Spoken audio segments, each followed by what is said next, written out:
Vamos a iniciar este programa para opinar. Muy buenas tardes, les saludamos con muchísimo gusto en este programa de análisis, de opinión, para escuchar a nuestros analistas sobre algunos temas de coyuntura, como lo que está ocurriendo en estos momentos allá en los Estados Unidos, en Washington concretamente, donde el Congreso estaba reunido para la certificación de la elección que fue el pasado mes de diciembre y que, bueno, pues de alguna forma sigue este proceso, con tres elementos fundamentales. Uno de ellos, el que el presidente Trump no reconoce a estas alturas, sí, que es el que perdió la elección, un asunto muy importante. Segundo elemento que está en este momento siendo importante es la violencia que se ha generado entre manifestantes que fueron llamados por el mismo Trump para manifestarse en contra del tema. Algunos de sus seguidores llegaron y lamentablemente ahí hay con un saldo fatal de una persona muerta en este enfrentamiento. Y en estos momentos ya hay un estado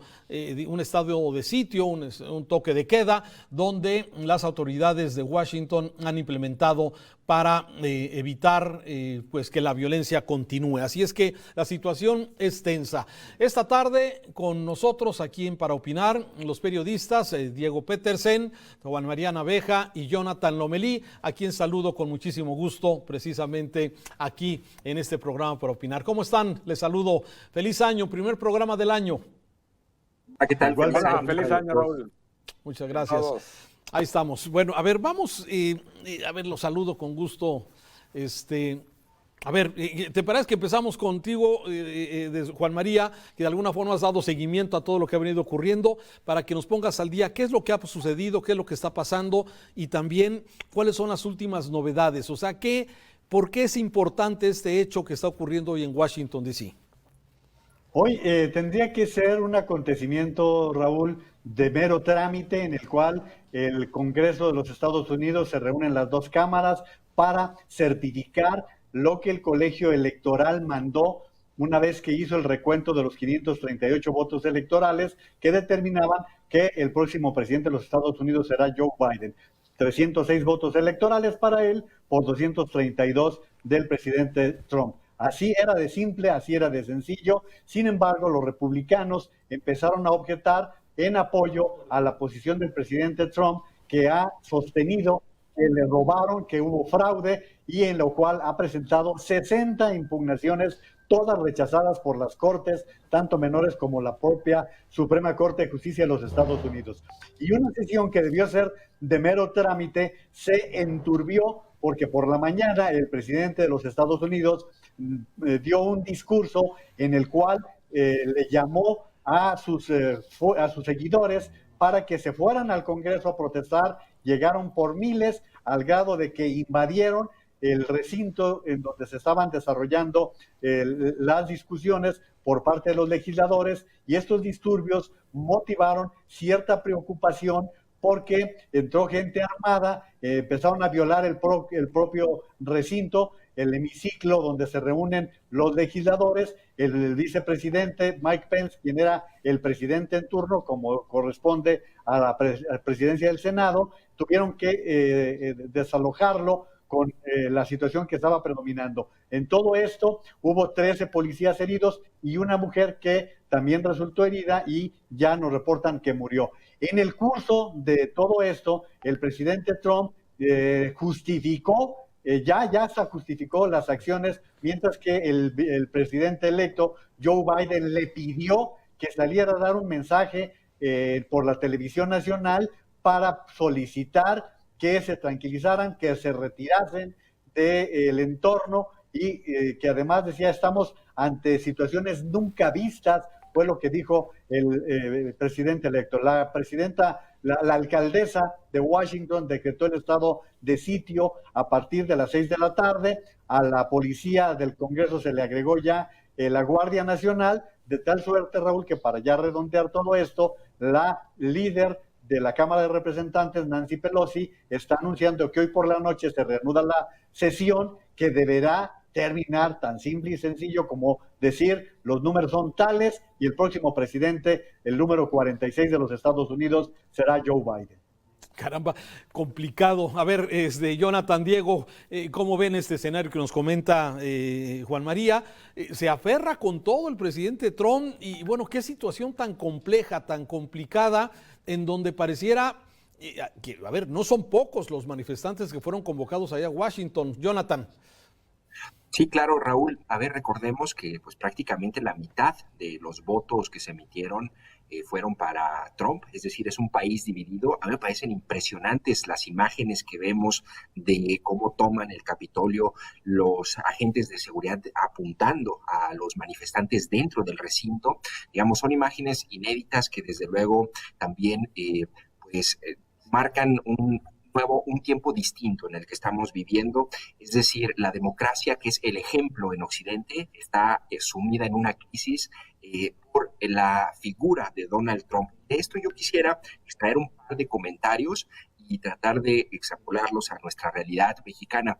Creo que una de las grandes lecciones de esto es ver cómo el discurso que polariza, es decir, que divide por parte del presidente Trump, sí tiene consecuencias, sí puede tener consecuencias, sobre todo en contextos electorales. Es un discurso irresponsable, como bien decía Juan María. Una hora antes, el presidente estaba asusando a sus seguidores, a los trumpistas, a defender esta versión insostenible de que de que hay un fraude y que él es de que hay un fraude y que en realidad es el ganador o el que triunfó en las elecciones de Estados Unidos. Eso de entrada me parece muy riesgoso, porque nosotros como país en México también vivimos un discurso que está dividiendo a la población y ojo, en los contextos electorales sí tiene consecuencias en la realidad y esto es grave. El otro es pues esta cuestión de vernos en un espejo en este año también de contiendas electorales y al final a mí me parece que lo que tenemos aquí en Estados Unidos es unas instituciones que van a pasar por un proceso de estrés, que van a pasar por un proceso de prueba y pues vamos a ver qué capacidad tienen sostener este momento difícil de la democracia, digo, ejemplo en Occidente. Ahorita me da mucha risa los memes que están circulando en redes sociales que suelen simplificar de manera a veces genial los momentos de la política como estos y decían, bueno, es que es como, se está comportando como estos países bananeros en donde Estados Unidos intervenía. ¿En qué momento Estados Unidos va a intervenir a Estados Unidos para reinstaurar la democracia, ¿no? Me parece que es parte del ejemplo de los nuevos tiempos que definitivamente marca una pauta esto, un antes y un después. Sí, ahora, ¿qué repercusiones va a tener todo esto, Diego? De alguna forma, en muchos hemos visto a estos presidentes populistas, lo cual también vemos muy cerca, sí, y de alguna forma, ¿qué es exactamente lo que nos deja esta enseñanza? ¿Cómo analizas tú este tema, Diego? A ver, bueno, primero, buenas tardes a todos, feliz año. Yo creo que hay dos puntos importantes. Lo primero es lo que va a, cómo van a procesar internamente en Estados Unidos este tema.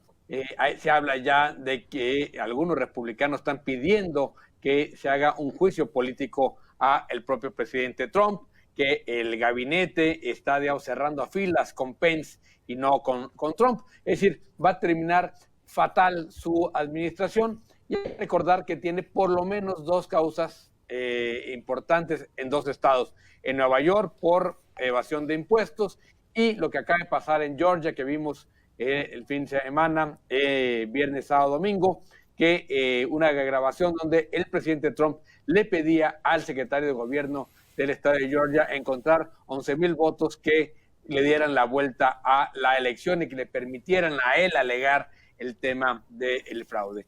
Entonces yo creo que lo que vamos a ver, digamos, a un Trump con muchas complicaciones para los próximos meses, si no es que de plano sería el primer presidente de Estados Unidos que tiene que dejar el país para evitar ser enjuiciado. El segundo, me parece que hay un elemento importante que es que tenemos que ver, efectivamente, sí, las democracias, el populismo está poniendo en riesgo las democracias, pero también tenemos que analizar esa parte donde las democracias no están dando respuestas a los reclamos populares. Es decir, los Trumps, los Putin, los López Obrador, los Chávez, todos los que queramos mencionar en Brasil, Bolsonaro, son producto de un desencanto terrible con la democracia que no ha sido capaz de resolver los problemas de las mayorías. Yo creo que ese es un tema que tenemos que analizar y no simplemente, digamos, hablar de decir, bueno, es que esos presidentes populistas que ponen en riesgo la democracia, hay que también pensar por qué estas democracias producen su propio antídoto, que son los presidentes populistas. Claro. Ahora, esto va a ser, me decía Juan María hace un rato con los analistas, es que esto va a continuar, o sea, esto no cambia la elección de los Estados Unidos, pero sí debilita de alguna forma la llegada de Biden. Y además, bueno, me da la impresión que Trump, ante lo que ya comentabas, Diego, y lo comentaba también Juan María, pues busca de alguna forma un tema de protección ante los posibles juicios que se pudieran llevar, que creo que son más de 12, Diego.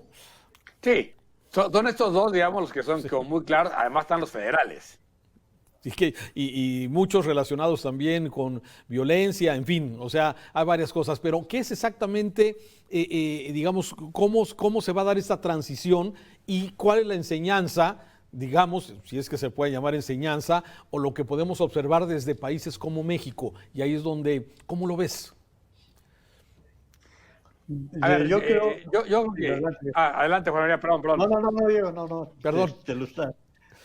Sí, Diego. Simplemente diría rápidamente, yo sí creo que, uno, hay que evitar hacer extrapolaciones así como fáciles, ¿no? Es decir, son situaciones muy distintas. Sin embargo, yo sí creo que, otra vez, las democracias no están dando resultados, no están generando el bienestar que nos prometieron, y eso está generando muchísimo descontento que, canalizado de una manera, digamos, terrible, como estamos viendo ahora en Estados Unidos, puede desencadenar violencia. No es gratuito que, digamos, así empezaron los gobiernos fascistas del siglo pasado. Es decir, hay que acordar de lo que pasó en Roma, lo que pasó en Alemania. Esos son elementos de historia que dicen, a ver, sí, se puede poner en riesgo la democracia por este tipo de liderazgos, por supuesto que sí. Y hay que tener mucho cuidado en México de no perder, de defender las instituciones democráticas. Digamos, me parece que, por ejemplo, la de esta semana, que fue el ataque al INAI, pero cada semana hay ataque a alguna institución, hay que tener mucho cuidado porque si perdemos eso, perdemos nuestra democracia y otra vez va la democracia a comerse a la propia democracia, porque la vamos a perder en el voto, la vamos a perder en las urnas. Así es, Juan María, sí vas a comentar. Híjole, qué buenos comentaristas tienes, Raúl. La verdad es que, mira, lo que dice Diego, hay que agregar, fíjate, es que lo que dice Diego es bien importante, lo de las instituciones. El presidente le pegó al INAI, pero le pegó a las universidades públicas también, por su animadversión hacia Raúl Padilla, lo que tú quieras, pero le pegó a las universidades públicas y se atrevió a cuestionar el costo del Congreso, el costo de otro legislativo. Fíjate, en este tema del ataque a las instituciones. Y lo que decía Jonathan es en donde creo que podemos revisar también qué está pasando en México con esta polarización. Esto que chairos y que fifís y todo, y adversarios, es muy parecido a lo que en algún momento llegamos a comentar aquí mismo. Lo que se está presentando con los supremacistas en Estados Unidos era algo latente, algo que sentíamos, algo que vivíamos ya quienes visitábamos Estados Unidos y sentíamos ese racismo en ciertos sectores de la población. Hay áreas rurales y suburbanas en las cuales así piensan, así actúan y los vimos. Ese sujeto que todo disfrazado tomó la tribuna de la Cámara de Senadores es verdaderamente una prueba de quiénes son los que están al lado de Trump. Bajo estas circunstancias es lo que tenemos que pensar, lo que pasa con la polarización en un momento, y ahora sí, regresando a México, de dos ámbitos preocupantes. La pandemia, en donde también puede darse una discriminación o un manejo inadecuado de las vacunas, de la atención, hasta el reparto de camas, vaya, todo esto, más una crisis económica que ya está demostrando la desaparición de empresas, la caída del empleo y el aumento de la pobreza, Raúl. Y, Jonathan, ¿algo más o pasamos al siguiente tema? Que bueno, ya estamos casi entrando al tema. Yo solo puntualizaría esta cuestión de la división en el país, en Estados Unidos, y cómo la hay también en México. Es decir, que el hecho de que se vaya Trump no implica que se vaya el fenómeno Trump y todo lo que representa No, Trump. va a quedar. Sí. Se va a quedar y con eso va a tener que lidiar Joe Biden. Es el descontento, en efecto, pero también son ideas que pueden poner o confrontar y poner en riesgo los sistemas democráticos. Y lo tenemos también en México, es decir, la mitad de la población de este país apoya a Andrés Manuel López Obrador y la otra parte pues, lo critica. Y ese fenómeno justamente me parece que es lo que hace más complejo el hecho de que no nada más son figuras que llegan y se van, hay dentro, digamos, el comportamiento y de las aspiraciones y los deseos de cierto sector de la población, pues hay ideas contrarias a la democracia, como está ocurriendo en Estados Unidos. Claro, totalmente. Sí. Interrumpir, está anunciando Twitter que suspende la cuenta de Twitter del presidente de los Estados Unidos. Eso es lo que está anunciando Twitter, que suspende esta cuenta de Trump por posteo con desinformación sobre coronavirus. Hay que recordar que durante la mañana y hasta hace unos pocos minutos el presidente seguía lanzando mensajes por Twitter y pues esa es la decisión que está haciendo la red social de no permitir que se le den likes a los mensajes del presidente de los Estados Unidos. A ver, pero, entramos, ¿es correcto esto? A ver, Diego, ¿tú ves esto correcto? Que Twitter, la red social, suspenda la cuenta del presidente Trump. Mira, tiene muchísimos matices una decisión así. Por supuesto que puede ser presumiblemente un acto de censura, ¿no? Y por otro lado, es finalmente la responsabilidad de la red social de no generar una desinformación a través de la red, dándole vuelo a quien está promoviendo la desinformación. Entonces me parece que son las dos cosas las que hay que analizar. Yo creo que en este momento es más importante mantener, digamos, en área de la paz social, decir, bueno, por lo pronto que los tweets del señor Trump no estén circulando, eso va de salida, pero por supuesto que se trata de un acto de censura, eso no podemos negarlo. Ahora, a ver, Jonathan, eso me gusta también como parte de la polémica, entiendo. O sea, entonces hoy las redes sociales de alguna forma se convierten también en censores de lo que tiene que ser. ¿No están las instituciones para eso? ¿No están sí, las instituciones legales, las leyes para esto?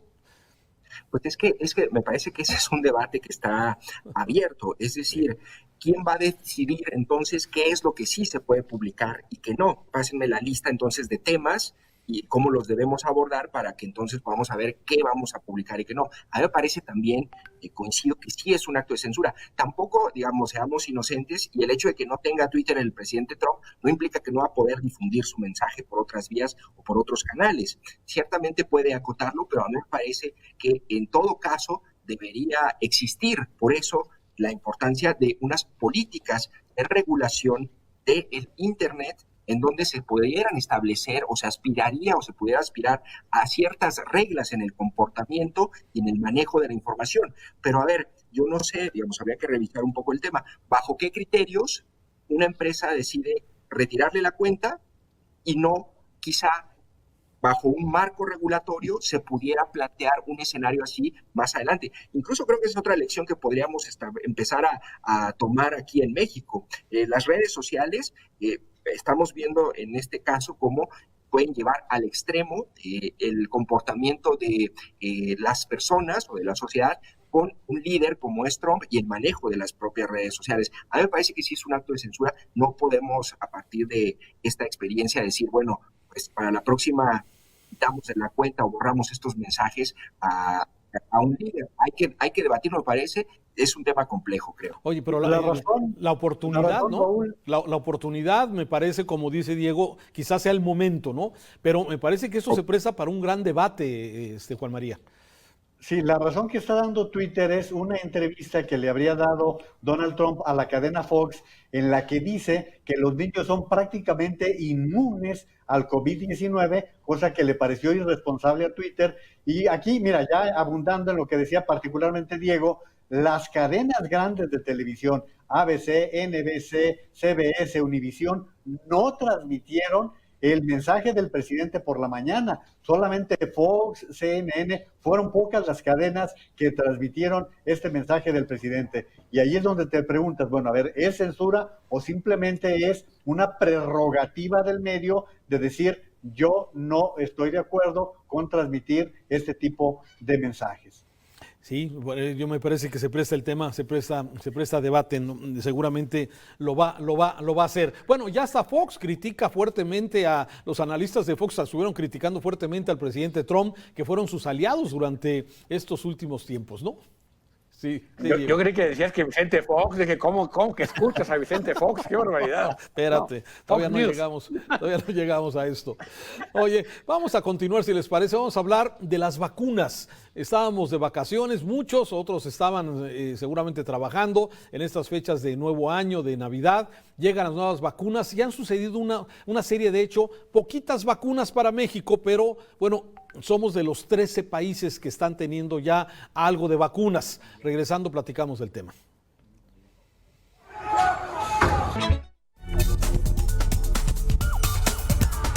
Para opinar, Entonces es por 12 horas, Diego. Por 12 horas. Suspende por 12 horas la cuenta de Twitter de Donald Trump.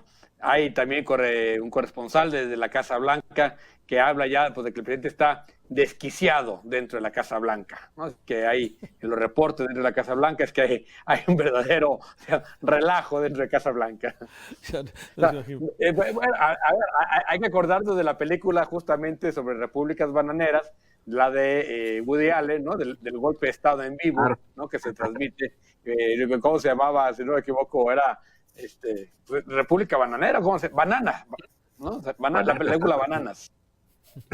Bueno, oye, a ver, seguimos si quieren con el tema, pero a ver, empezamos ya con el tema de las vacunas, ¿sí? Han llegado a cuentagotas a México, sin embargo, bueno, hay la promesa de las de de AstraZeneca, las de CanSino, las chinas, las de Pfizer, que son las que están llegando, ¿sí? El convenio con las Naciones Unidas, COVAX se llama, si no me equivoco, ¿sí? Y bueno, ya hay ofrecidas para México 117 millones de vacunas. Pero en estos primeros días hemos visto, pues, lo que lamentablemente sucede.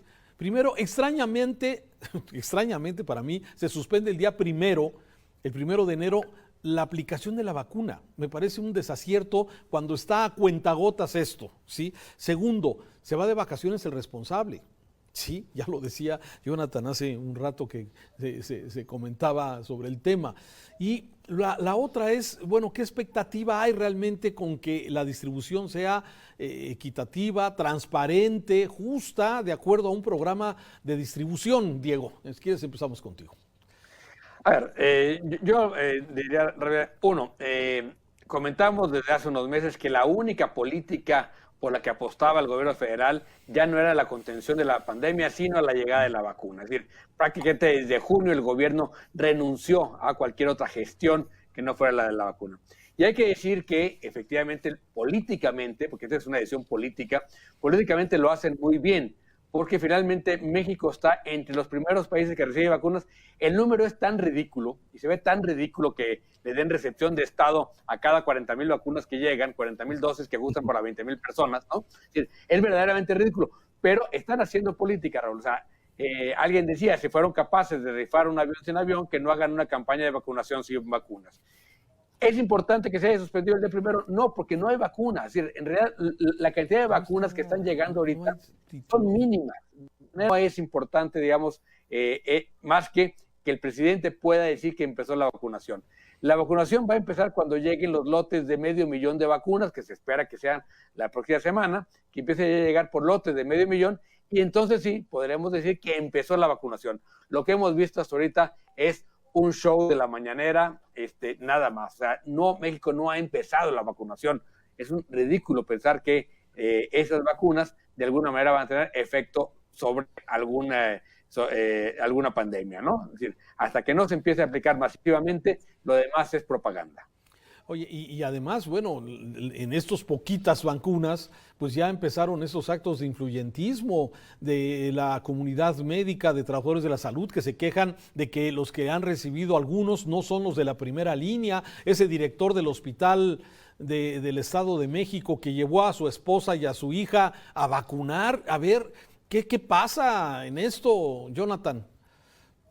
Sí, Raúl, a ver, creo que un poco la discusión la hemos enfocado justamente en las vacaciones de López-Gatell, digamos que es importante porque es el responsable de la pandemia, pero este es el tema justamente que deberíamos estar discutiendo. ¿Cómo y cuál va a ser la estrategia de distribución y de aplicación de la vacuna? Sobre todo considerando que las vacunas, la mayoría, son 2 dosis y tienes que ponerlas en días distintos. Es decir, es un modelo de información y seguimiento que quizá lo puede tener una metrópoli como Guadalajara, no sé, en Monterrey o en algunas otras grandes ciudades, pero ¿cómo vas a llevar esta vacuna? ¿Cómo le vas a dar seguimiento en las zonas rurales, en las partes, en las zonas indígenas? ¿Cómo lo vas a llevar para garantizar que no existan estos fenómenos, como ya mencionabas, de influyentismo o que haya deficiencias? Y justamente en eso es en lo que Hugo López-Gatell debería estarse enfocando. Me parece que ahorita tenemos este escenario que es muy malo porque tenemos a 9, 10 meses de la pandemia a un personal médico ya muy cansado, sometido a mucho estrés, y ahora tenemos el otro factor, que son la ocupación hospitalaria, que está incrementando, sobre todo en ciudades como México, pero también en Guadalajara y en otras partes del país. Esa estrategia de camas vacías, pues parece que se está poniendo en jaque con el crecimiento de los contagios y el periodo invernal. Nos siguen hablando de todos los días de las camas y la ampliación de capacidad de atención, pero no hemos hablado ni de cómo vamos a distribuir las vacunas, ni de cuánto personal médico más y qué tan descansado está para enfrentar este momento. Esos son, creo que, los debates y las exigencias que debemos hacer al gobierno para conocer algo más allá, Raúl. Yo hasta ahorita lo único que conozco es un PowerPoint que presentaron una mañanera con un calendario en donde dijeron cómo y cuándo iban a aplicar las vacunas. El gobierno de Jalisco no sabe cuál es el plan, otros gobiernos estatales también han reclamado que no hay claridad sobre la estrategia, y pues de eso es responsable Hugo López-Gatell. Me parece que allí sí tenemos un riesgo con respecto a una estrategia correcta. Fíjate, si con tan pocas vacunas ya tenemos actos de influyentismo y ya tenemos algunos episodios allí con desaciertos, imagínate ya cuando sean por millones. Creo que ahí hay un riesgo que sería muy lamentable porque es nuestra última apuesta y solución para atender y enfrentar esta pandemia, Raúl. Sí, fíjate, y coincido con lo que dices totalmente, y es preocupante que quien tenga la responsabilidad o quien tiene la responsabilidad de esto es precisamente un hombre que nos ha mentido constantemente, que es un hombre que no ha sido serio en el manejo de la pandemia, con la domación, con las curvas, con los datos, con método Centinela. Y este es el mismo equipo que se va a encargar de la vacuna, que es tan importante para todos nosotros. Pero, a ver, Juan María, no te arrebato la palabra. Son 2 hombres, Raúl, que nos han mentido, porque el presidente desde abril nos está diciendo que ya se aplanó la curva, que estamos muy bien, pero es el sello de la casa, Raúl. Falta de estrategia en seguridad, falta de estrategia en la economía, falta de estrategia para luchar contra la pandemia. Y como está diciendo Jonathan, no hay estrategia en la cuestión de vacunación. Y esto es muy preocupante porque aparte de eso que dice Jonathan, que nada más nos presentaron un calendario, un boceto, un boceto. Así es, pero sí. Antier el presidente de la República nos empezó a hablar, no, ayer nos empezó a hablar de cómo van a estar conformados los equipos, está diciendo que la vacuna se va a suministrar en los centros del bienestar, que como está diciendo Diego, allí está la propaganda, allí está la campaña política, en donde habrá 2 siervos de la nación que le harán saber a cada persona por conducto de quién le están entregando la vacuna, pero estarán también 4 elementos de las Fuerzas Armadas. Yo me pregunto, ¿de dónde saca tanto personal el Ejército y la Marina para poder custodiar puertos, la frontera sur, para poder construir aeropuertos, para poder hacer instalaciones de Tren Maya y ahora hasta para custodiar las vacunas? Y Aquí viene un asunto que los gobernadores han empezado a decir. Yo les pregunto a ustedes tres, a ver, ¿cuál vacuna quieren que les suministren? ¿La de AstraZeneca o la de CanSino?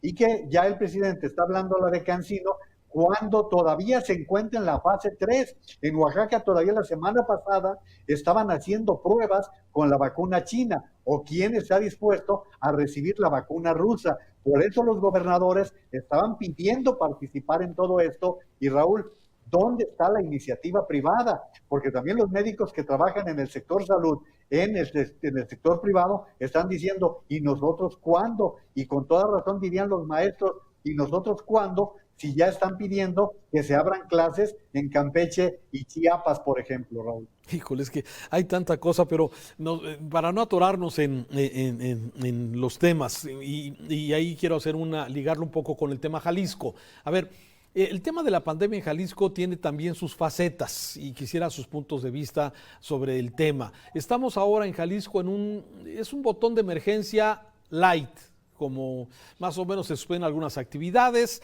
sí, sin embargo el tema de la hospitalización está creciendo, ya, y lo reconoce la misma autoridad, el mismo gobierno del estado. Incluso, a ver si Jonathan nos explica un poco este tema del seguro social, que yo ya no le entendí. El gobierno ofrece que va a ayudar al seguro social ante los altos niveles de ocupación, y el seguro social dice que es al revés, que ellos van a ayudar al gobierno, que se le está complicando la cosa. A ver, Jonathan, explícanos ahí cómo quedó este tema de la ocupación.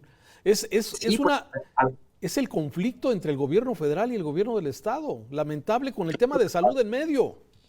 Es la politización del manejo de la pandemia, es decir, manejarla desde el plano político y no sanitario. Pues ayer el gobernador Enrique Alfaro dice, ante el crecimiento en la saturación de hospitales en Jalisco, en donde el IMSS concentra la mayoría de las atenciones, le vamos a ceder un piso del hospital privado Ángel Leaño para que lo opere. Y recuerden que es este hospital al que el gobierno del estado le invirtió 177 millones de pesos para hacerlo un hospital COVID.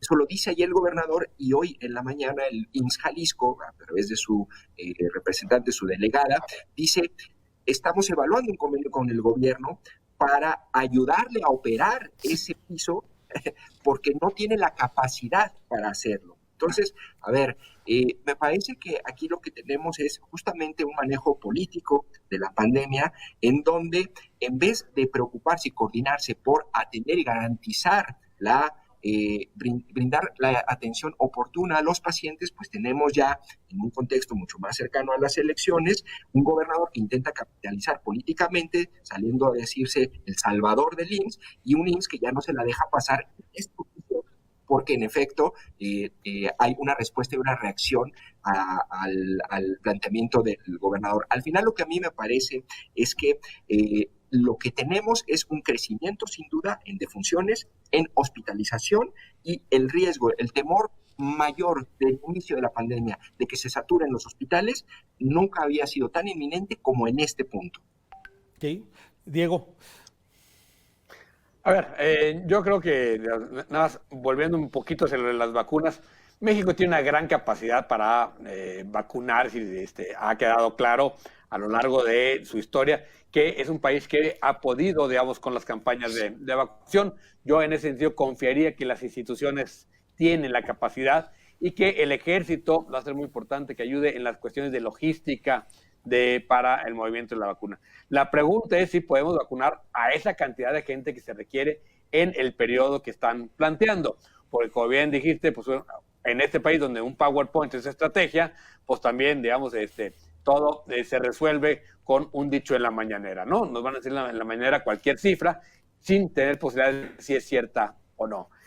Lo que es el manejo propio de la pandemia, a ver, sí, me parece que es un poco patético lo que hemos visto, esta confrontación entre el gobierno federal y el gobierno estatal desde el inicio de la pandemia. Lo dijimos aquí, cuando los papás se pelean, los niños tienen fiesta, ¿no? Y aquí el hecho de que haya esta confrontación del gobierno federal y el gobierno estatal, donde hay que decir, los dos de alguna manera nos dicen lo que les conviene, para no decir que nos mienten, ¿no? Vamos a ponerlo bonito, nos dicen solo lo que les conviene, nunca nos dicen toda la verdad, y esta estrategia de que la gente se muera en casa para que no se saturen los hospitales, ¿no? Es decir, Creo que lo que estamos viviendo ahorita ya es un nivel de la pandemia que no habíamos tocado, donde ya la saturación de hospitales empieza a ser real y no hay de manera de justificar ni del gobierno del Estado ni del gobierno federal lo que está pasando, porque los dos cantaron loas, los dos han sido absolutamente, digamos, no solo optimistas, sino que se han echado porras como si de veras lo hubieran hecho bien.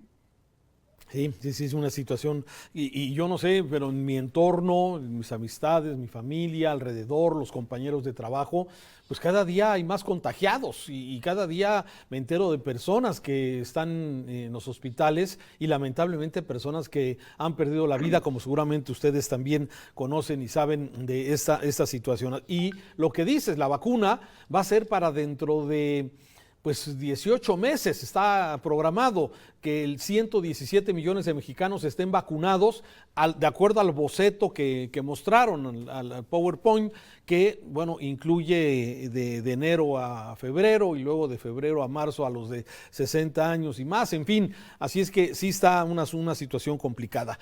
Si no hay nada más sobre el tema, sí, Jonathan. A mí me gustaría añadir nada más que otro de los problemas que veo es que existe mucha confusión en el manejo de las cifras de la capacidad hospitalaria. Es decir, ayer el gobernador dice, aquí tenemos 206 camas. Yo no sé si esto explica mucho a la gente, porque el gobierno del Estado...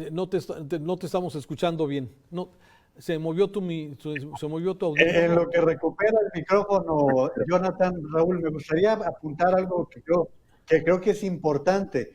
Se dio la información de que el Centro Médico de Occidente será hospital COVID y que se dedicará exclusivamente a ello.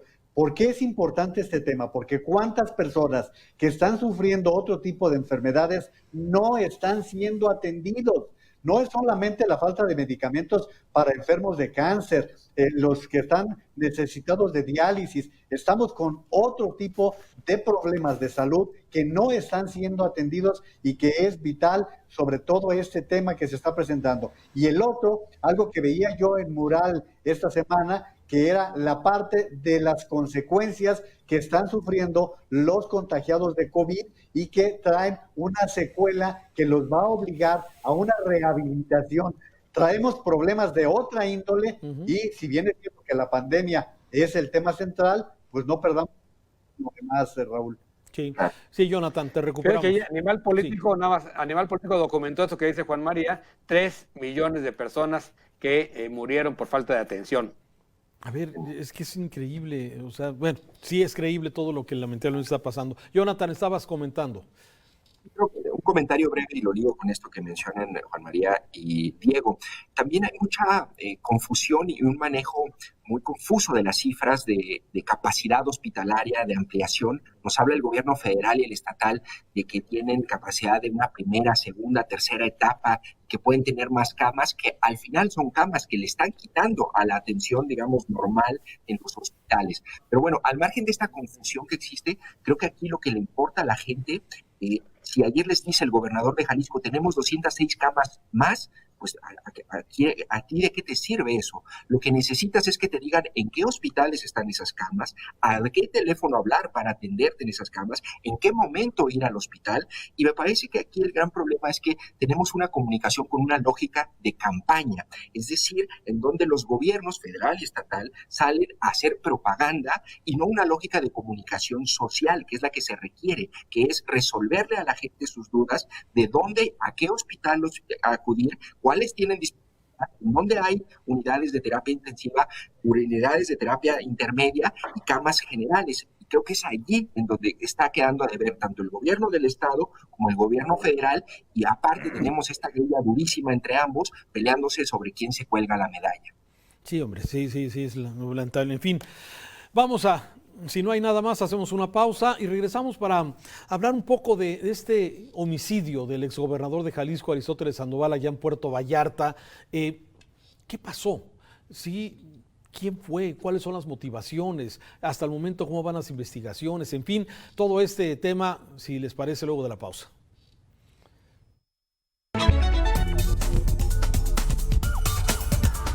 Para opinar. Continuamos con más información y análisis de lo que está pasando. Repercusiones del homicidio del exgobernador de Jalisco, Aristóteles Sandoval. Un asunto que ocurrió en Puerto Vallarta una madrugada en un restaurante, en una zona muy comercial de allá de Puerto Vallarta. Restaurantes muy concurridos y un par de antros también en ese mismo complejo. Y ahí a la 1:30, dentro de uno de estos recintos, disparan contra el gobernador Aristóteles Sandoval. ¿Sí? ¿Cuáles son las repercusiones? ¿Qué es lo que de alguna forma pudo haber sucedido? La Fiscalía ha informado de que hay 3 personas detenidas, un sujeto que fue detenido en un complejo habitacional enfrente de este lugar, Icon, donde fue detenida una persona porque ofreció dinero para que no lo detuvieran. Esa es la primera detención. Luego 2 más con una hostess y una de RP de este lugar, y luego los videos que hemos visto donde meseros, garroteros y todo mundo limpia, quitan la alfombra de todo lo que ocurrió con una gran movilización y luego quitan las cámaras de seguridad. Sí, a ver, ¿cómo lo analizan, Jonathan, Diego, Juan María? Empezamos contigo, Jonathan, si quieres.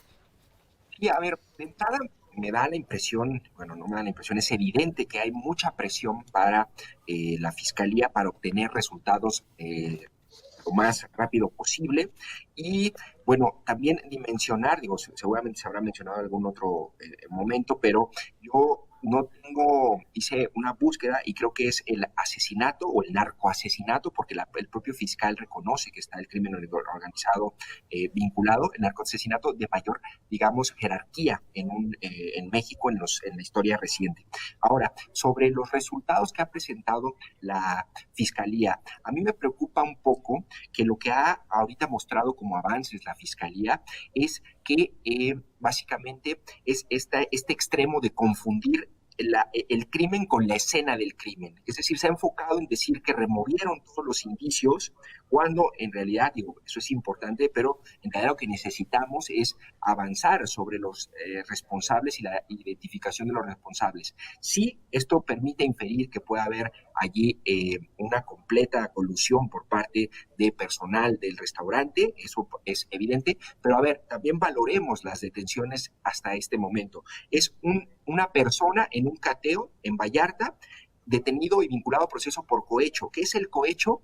Es donde dice el policía, dice que el detenido le ofreció dinero para que lo dejara libre. Es decir, es la palabra del policía que lo detiene contra el detenido. Me parece que es uno de los delitos más fácilmente tipificables y encuadrables para un detenido, porque es la palabra del policía contra el presunto. Entonces, a ver, es un resultado que no tiene que ver nada directamente con el homicidio del exgobernador, y la detención de las 2 trabajadoras, pues también es por el delito de encubrimiento, es decir, por haber removido la evidencia o haber facilitado la fuga de los responsables, pero tampoco tiene que ver directamente con los homicidas del exgobernador. Me parece que allí lo que tenemos es un avance todavía pobre, en donde la Fiscalía en su discurso se ha concentrado en los videos y el hecho de que removieron los indicios, y nada más les voy a dar un dato sobre las posibilidades de que esto se resuelva, que yo espero que sí, por el bien también porque es importante que los jaliscienses sepamos la verdad. Claro. Y solamente en 2020 hubo 1,616 homicidios y la Fiscalía consiguió apenas 183 condenas. Es decir, la Fiscalía logra condenar o procesar a solo 1 de cada 10 homicidas. Esto está muy por arriba de los estándares recomendados. Chile tiene tasas de impunidad 0, y de acuerdo a las recomendaciones internacionales, no debes tener más del 30% de los homicidios sin resolver.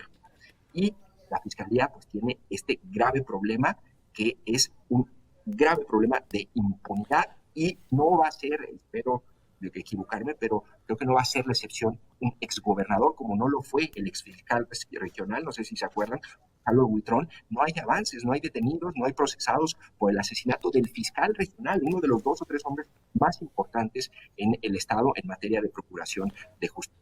Oye, Jonathan, pero también aquí creo que entra el Poder Judicial, ¿sí? A ver, con esos datos que nos dabas, donde Sí, a la fiscalía seguramente sí no está bien integrada la averiguación, si el detenido fue bajo presión, o sea, todos estos argumentos que ya los hemos escuchado siempre, sí, pero me parece que también está en este tema de impunidad, me parece que también el Poder Judicial tendría mucho pendiente al respecto. Diego, ¿cómo ves esto? A ver, sí, efectivamente, yo nomás diría que además a los que limpiaron la escena y rompieron las cámaras, había que meterlos al bote también por brutos, porque aquí se le ocurre romper la cámara y dejar el CPU para que todo el mundo pueda ver las imágenes, ¿no? Pero bueno, eso ya se los tendrán que reclamar sus propios jefes. Yo creo que nunca vamos a saber la verdad, entre otras cosas, porque hay muchas cosas de lo que se va a investigar que no se va a querer que se sepa. Es decir, incluso por protección de la propia imagen del exgobernador, sabemos por experiencia que este tipo de cosas así son. Tristemente, el problema es que, digamos, al no saber qué pasó en un asesinato como estos, la posibilidad de que se repita se incrementa. Y la posibilidad de que quede impune y que el crimen organizado siga siendo quien marca la pauta en el Estado, o que por lo menos esa sea la imagen o el sentimiento con el que nos quedamos, es altísimo. Me parece que, digamos, si realmente queremos resolver el problema de impunidad en el Estado, tenemos que hacer un proceso que no se logra en un sexenio, Raúl, tristemente.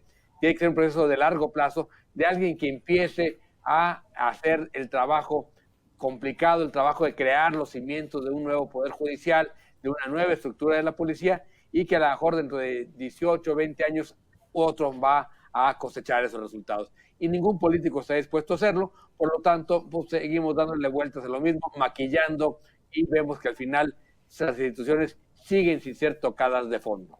Y fíjate que sobre los videos, yo no había visto que el crimen organizado limpiara las escenas. Normalmente el crimen organizado llega, mata, asesina y deja el tiradero y deja el cochinero y no se fijan en estar quitando. La verdad es que me llama la atención, a diferencia de otros actos donde el crimen organizado se sabe impune y no hace nada. Aquí el haber limpiado o haber ordenado que limpien, el haber quitado las cámaras, el haber ordenado todo ese desorden, de alguna forma me habla de algo diferente, aunque la verdad es que en pláticas extraoficiales con funcionarios del gobierno, de altos funcionarios, se habla de que es uno de los crímenes del cártel Jalisco Nueva Generación, por darle nombre a uno de estos cárteles, pero de alguna forma me llama la atención en muchas cosas que no están, y como tú dices, me da la impresión que hay una gran presión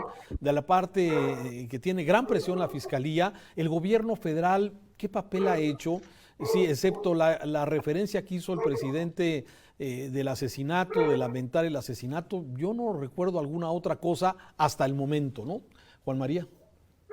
Normalmente nos acostumbraban a que se atraían estos casos por parte del gobierno federal, cosa que no ha sucedido. Pero Diego decía algo muy cierto, Raúl. ¿Por qué la limpieza de la escena del crimen? A lo largo de todo ese trayecto debió haber una serie de detalles. Ahora bien, espero no ofender a nadie con lo que voy a decir, pero creo que no nos sorprendió mucho que asesinaran al gobernador Aristóteles Sandoval, y no nos sorprendió mucho porque traíamos antecedentes desde que él era candidato a presidente municipal, y recordarán aquel asesinato de una persona que se decía cercana a él en las afueras del Estadio Jalisco. Después, el asesinato de quien era su secretario de Turismo. Después, el atentado en contra de Nájera. Es decir, en torno al exgobernador Jorge Aristóteles Sandoval había ciertas cosas que no checaban bien. Y lo que sí tenemos que apuntar, Raúl, es que se va a agregar seguramente a la lista de homicidios que nunca terminarán de ser debidamente aclarados. Y mira que estamos hablando del exgobernador, pero también hay el asesinato de un juez en Colima que estaba en Jalisco y del cual ya no se dice nada, y que mira que dejaron a dos niñas en la orfandad porque también se llevaron a la esposa, y el asesinato de Felipe Tomé, el constructor. O sea, no estamos hablando nada más de un homicidio, como estaba diciendo Jonathan, se van acumulando casos y casos sin aclarar. Bien. Bueno, como siempre, nos falta tiempo, hay temas más para el análisis, pero será hasta la siguiente semana. Por lo pronto, les mando un saludo. Muchas gracias, Diego. Gracias, feliz año, buen año. Jonathan, muchas gracias. Bye. Y Juan María, muchas gracias a todos ustedes. Al contrario. Nos vamos. Y a usted que nos ve, lo esperamos la próxima semana en nuestro programa Para Opinar.